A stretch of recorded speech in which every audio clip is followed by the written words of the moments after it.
নমস্কার, আমি লিপি সিনহা। আমি পান্থনিবাসে দীর্ঘ ৫ বছর ধরে রয়েছি। আর প্রোগ্রামে অ্যাটেন্ড করি, চেষ্টা করি সবকিছুতে আসার। এখানকার পরিবেশ তা নিয়ে তো কিছু বলারই নেই। এখানকার লোকজন সবকিছুই সুন্দর। নমস্কার, আমি স্বর্ণালী সাহা।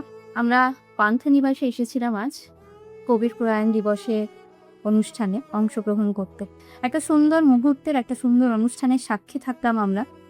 মোর নাম মীনাক্ষী সিনহা। আমি এখানে 2022 থেকে নাচ করছি। আর এখানে আমার নাচ করতে খুবই ভালো লাগে। এখানের পরিবেশ খুবই সুন্দর।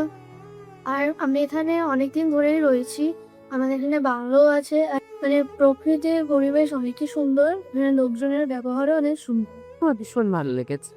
আর এই যে একটা প্রচলিত সাংস্কৃতিক পরিবেশ, একটা কমিউনিটি লিভিং এর একটা অ্যাসপেক্ট যেটা আমি আগেই জানতাম না এরকম আছে, যেটা দেখেও আর এত মানে সুস্থ দূরিতে কিছু হয়েছে। আমার টেসিংও অ্যাসেম্বলি লাইন কনসার্ট খুব পছন্দ হয়েছে। It's been a very pleasant. তবু তোমার মনকে যেন আমি বুঝতে পারিনি।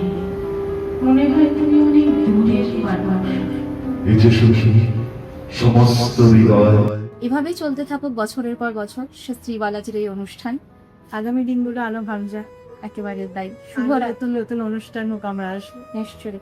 শুভরাত্রি সকলকে। সকলে ভালো থাকবেন এবং অবশ্যই সুস্থ থাকবেন এবং পান্থনিবাসে অবশ্যই একবার আসবেন।